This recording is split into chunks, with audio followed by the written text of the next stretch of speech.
Hola, amado hermano. Puedes adquirir una copia digital de este texto. El link está abajo en la descripción del video.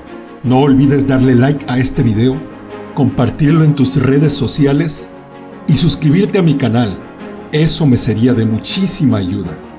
Dios te bendiga. Caminando con Dios. George Whitefield. Caminó pues Enoc con Dios y desapareció, porque le llevó Dios. Génesis 5:24. Pero, ¿cómo ocurre esto? O en otras palabras, ¿qué significa que los creyentes sigan y mantengan su caminar con Dios? Eso pasará a ser considerado bajo nuestro segundo encabezado. En primer lugar, los creyentes mantienen y fomentan su caminar con Dios al leer su santa palabra. Escudriñad las Escrituras, dice nuestro bendito Señor. Ellas son las que dan testimonio de mí. Y el monarca salmista nos dice: lámpara es a mis pies tu palabra, y lumbrera a mi camino. Y él hace de eso una característica del hombre bueno, quien en la ley de Jehová está su delicia, y en su ley medita de día y de noche. Ocúpate en la lectura, dice Pablo a Timoteo. Nunca se apartará de tu boca, dice Dios a Josué, este libro de la ley. Porque las cosas que antes se escribieron, para nuestra enseñanza se escribieron, y la palabra de Dios es inspirada por Dios y útil para enseñar, para redarguir, para corregir, para instruir en justicia, a fin de que el hombre de Dios sea perfecto, eternamente preparado para toda buena obra. Si alguna vez llegamos a pasar por alto nuestras Biblias y dejamos de hacer de la palabra escrita de Dios nuestra única regla tanto en fe como en práctica, pronto quedaremos abiertos a todo tipo de engaño y correremos el gran peligro de naufragar de nuestra fe y de una buena conciencia. Nuestro bendito Señor, aunque tenía el Espíritu de Dios sin medida, sin embargo, siempre fue gobernado por y luchó contra el diablo con escrito está. Esto es lo que el apóstol llama la espada del Espíritu. Podemos decir al respecto, como dijo David acerca de la espada de Goliat: ninguna como ella. A las Escrituras se les llama los oráculos vivos de Dios, no solo porque en general se utilizan para engendrar en nosotros una nueva vida, sino también porque se utilizan para mantenerla en el alma y aumentarla. El apóstol Pedro, en su segunda epístola, prefiere a las Escrituras incluso a ver a Cristo transfigurado en el monte, porque después de que dijo: y nosotros oímos esta voz enviada del cielo cuando estábamos con él en el monte santo, él agrega: tenemos también la palabra profética más segura, a la cual hacéis bien en estar atentos, como una antorcha que alumbra en un lugar oscuro, hasta que el día esclarezca y el lucero de la mañana salga en vuestros corazones. Hasta que nos sacudamos estos cuerpos y veamos a Jesús cara a cara. Hasta entonces, debemos ver y conversar con Él a través del cristal de su palabra. Debemos hacer de sus testimonios nuestros consejeros y todos los días, con María, sentarnos a los pies de Jesús por fe para escuchar su palabra. Entonces, por medio de experimentar ese gozo, descubriremos que sus palabras son espíritu y son vida, verdadera comida y verdadera bebida para nuestras almas. En segundo lugar, los creyentes sostienen y mantienen su caminar con Dios mediante la oración privada. El espíritu de gracia siempre está acompañado por el espíritu de súplica. Es el aliento mismo de la nueva criatura, el atizador de la vida divina, mediante el cual la chispa del fuego sagrado, encendida en el alma por Dios, no solo se mantiene, sino que es elevada a una llama. El descuido de la oración secreta ha sido frecuentemente la fuente de muchas enfermedades espirituales y ha tenido consecuencias fatales. Orígenes observó que el día que ofreció incienso a un ídolo, había salido de sus habitaciones sin haber practicado la oración privada.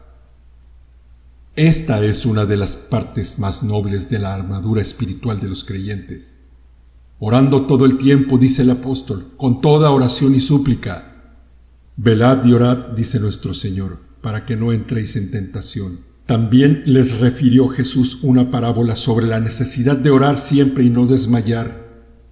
No es que nuestro Señor nos quiera tener siempre de rodillas, o en nuestras recámaras en detrimento de nuestros deberes familiares, pero quiere decir que nuestras almas deben mantenerse en un marco de oración para que podamos decir, como dijo un buen hombre en Escocia a sus amigos en su lecho de muerte: si pudieran estas cortinas, o si pudieran estas paredes hablar, ellas les contarían qué dulce comunión he tenido con mi Dios aquí.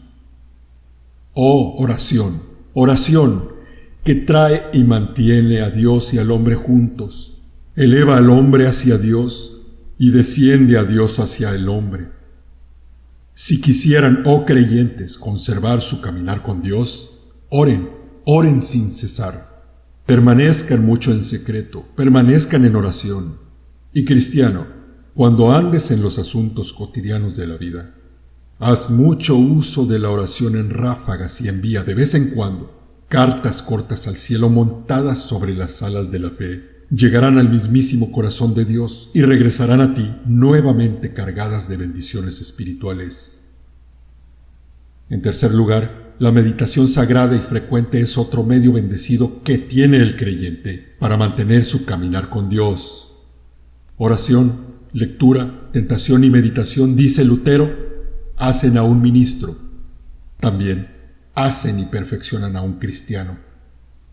Meditar en el alma es lo mismo que la digestión del cuerpo. El santo David encontró que así era y por lo tanto frecuentemente se ocupó en la meditación, incluso en las temporadas que eran oscuras como la noche. También leemos que Isaac salió a los campos a meditar por la tarde, o como se puede leer en el margen, a orar, porque la meditación es una especie de oración silenciosa por la cual el alma es llevada a Dios con frecuencia y le hace, en cierto grado, semejante a esos espíritus bendecidos quienes, por una especie de percepción apremiante, siempre contemplan el rostro de nuestro Padre Celestial. Nadie, más que esas almas gozosas que están acostumbradas a esta divina labor, pueden decir qué bendita promotora de la vida divina es la meditación. En mi meditación, dice David, se encendió fuego.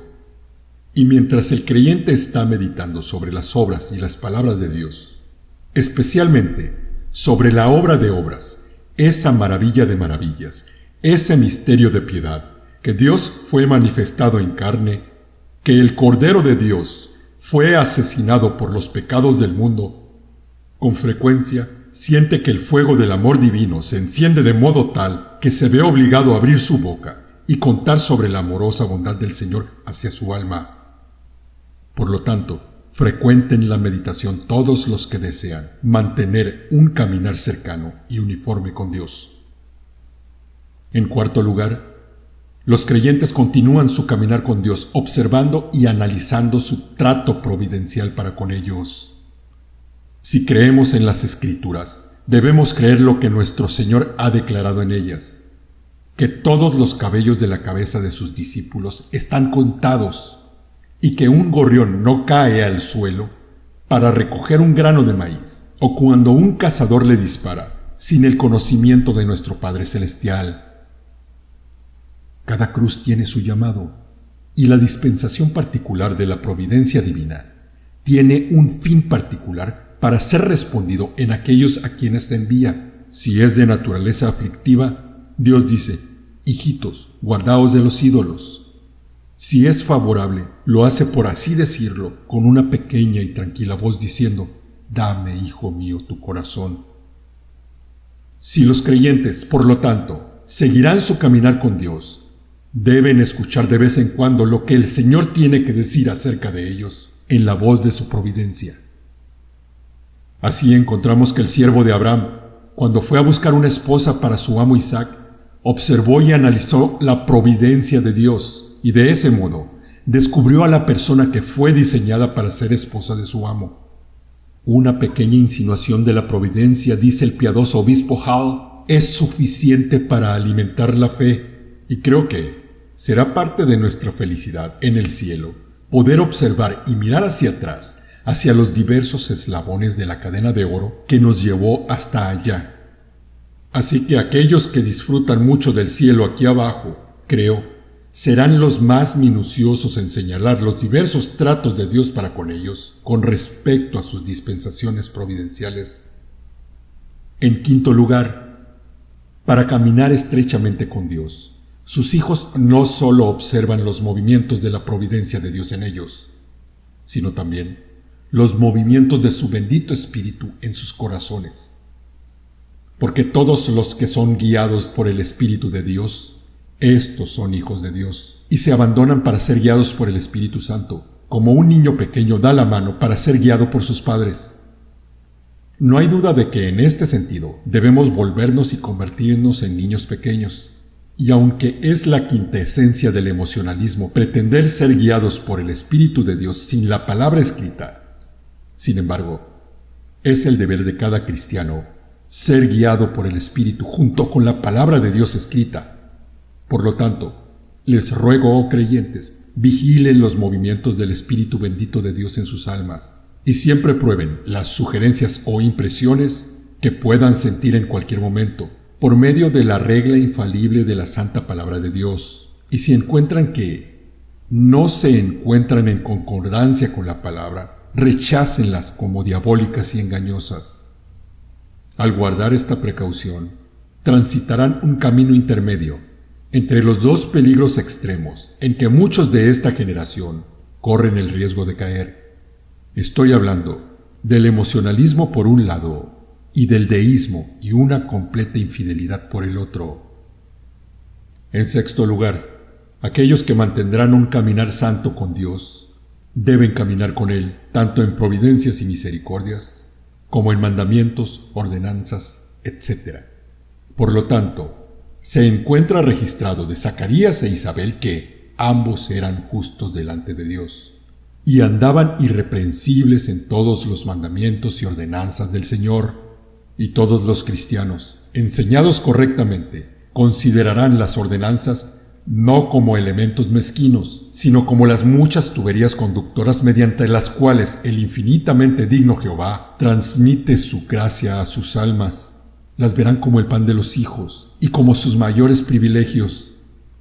En consecuencia, se alegrarán cuando escuchen a otros decir: venid y subamos al monte de Jehová, a la casa del Dios de Jacob. Disfrutarán visitar el lugar donde el honor de Dios mora y estarán ansiosos por aprovechar todas las oportunidades para anunciar la muerte del Señor hasta que Él venga. Séptimo y último, si caminas con Dios, socializarás y tendrás compañerismo con aquellos que caminan con Él. Para los santos que están en la tierra y para los íntegros, dice David, es toda mi complacencia. Esas personas eran, a su vista, los excelentes de la tierra. Y los cristianos primitivos, sin duda, mantuvieron su vigor y su primer amor al continuar en comunión unos con otros.